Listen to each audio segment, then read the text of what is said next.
Бишкекте 15 мектеп толук онлайн режимде окууга өттү. Анткени анда COVID-19 менен ооругандар көп. Бул тууралуу брифингде Бишкек мэриясынын билим берүү башкармалыгынын кызматкери Гүлмира Ахматова билдирди. Анын айтымында салттуу режимде окуган окуучулардын арасынан 1607 окуучу үйдөн окууга арыз жазган. Ошондой эле ал COVID-19 илдети 45 окуучудан жана 24 мугалимден аныкталганын белгиледи. Окуучулардын бирөөсү пневмонияга кабылган. Бүгүнкү күнгө карата Бишкектеги эпидемиологиялык абал оор бойдон калууда.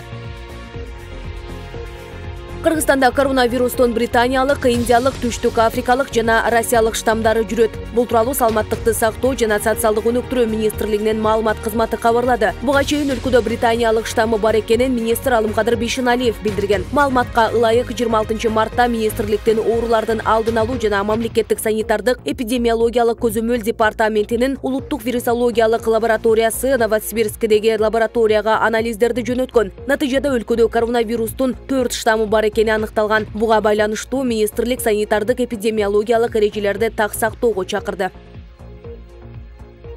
Бишкек шаардык ички иштер башкармалыгынын 1-май райондук бөлүмүнүн маалымат кызматы Элимпоз Гүлзат Алиева жазык кодексинин 313 беренеси расалык, этностук, улуттук, диний же региондор ортосундагы кастыкты козутуу боюнча шек саналып кармалганын тастыктады. Мекемеден билдиришкендей, Алиеванын үстүнөн 19 февралда борбордун жашоочусунан арыз түшкөн. Факт кылмыштардын жана жоруктардын бирдиктүү реестерине катталып, тергөө иштери башталган. Шектүү убактылуу кармоочу жайга киргизилди. Экспертиза дайындалган. Экспертизанын су көрсөткөндөй, кармалган адамдын социалдык түйүнүндөгү билдирмелеринде кайсы бир динге же аны тутунган кишилерге чагымчыл аракеттердин лингвистикалык белгилери жана кайсы бир динди жана аны тутунгандарды кемсинткен, терс эмоционалдык баа берген жана тескери мамиле кылган белгилер аныкталган деп айтылат милициянын маалыматында. Тергөө иштери уланууда.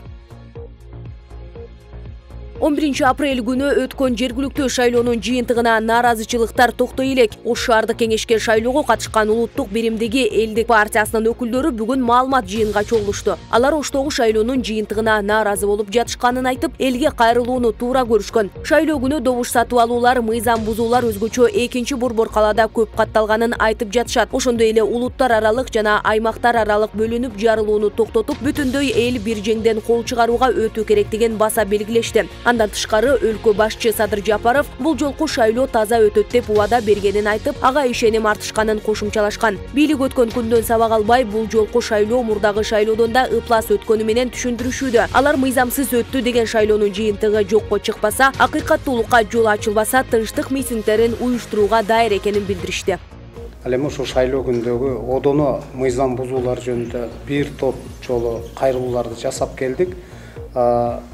Тийиштүү органдарга, ошондой эле аймактык шайлоо комиссияларына, борбордук шайлоо комиссиясына чейин шайлоонун ушундай бир мыйзам бузуу менен өткөндүгү жөнүндө Ош шаардык кеңешине шайлоого катышып аткан 9 партиянын дээрлик 8-и ошол мыйзам бузуу менен өткөндүгүн мындай бир баса белгилеп, Кыргыз Республикасынын президентине чейин кайрылуу кылганбыз. Шайлоодо 1000 сомдон бир адамды сатып алып, ошондой жаман ыплас шайлоолорду өткөргөн, буга ким күнөөлүү? Буга баягы эле эски бийлик күнөөлүү. Мандат талашкан, бийлик талашкан, ушул эски адамдар оңолбогон Кыргызстанды бийлегендерге ушул эл керек болот экен. Ошон үчүн мен сиздерге эмне деп кайрылып кетет элем. Эч убакта үйдүңүздөрдү сатпаңыздар. Бул келечегиңиздерди, балдарыңыздардын келечегин, өзүңүздөрдүн өмүрүңүздөрдү, 4 жылдык өмүрүңүздөрдү сатпаңыздар.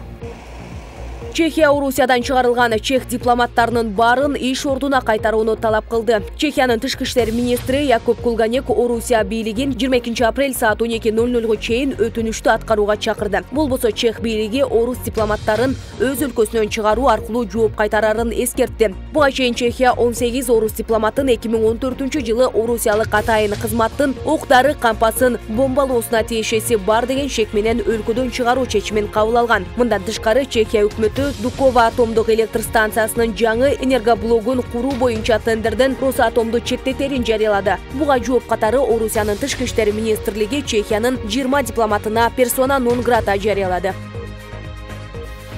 Сириянын президенти Башар Асад кийинки мөөнөткө өз талапкерлигин көрсөттү. Өлкөдө 26 майда президенттик шайлоо өтөт. Ал президенттик шайлоого катышкан 6-чы талапкер болду деп билдирди Сириянын Сана маалымат агенттиги. Талапкерлерди каттоо 19 апрелде башталды. Азырынча президенттик шайлоого катышуу үчүн 6 адам арыз берди. Анын ичинде Сириянын тарыхындагы биринчи аял президенттикке талапкер да бар. Шайлоого парламенттик шайлоодо кеминде 35 добуш ала алган талапкерлер гана катыша алат. Башар Асад Сирияны 2000-жылы атасы Хафиз Асад каза болгондон бери башкарып келет. Ал 2014-жылы өткөн президенттик шайлоодо 88,7% добуш менен жеңишке жеткен. Өлкөнүн конституциясына ылайык Асад дагы бир жолу 7 жылдык мөөнөткө шайлана алат.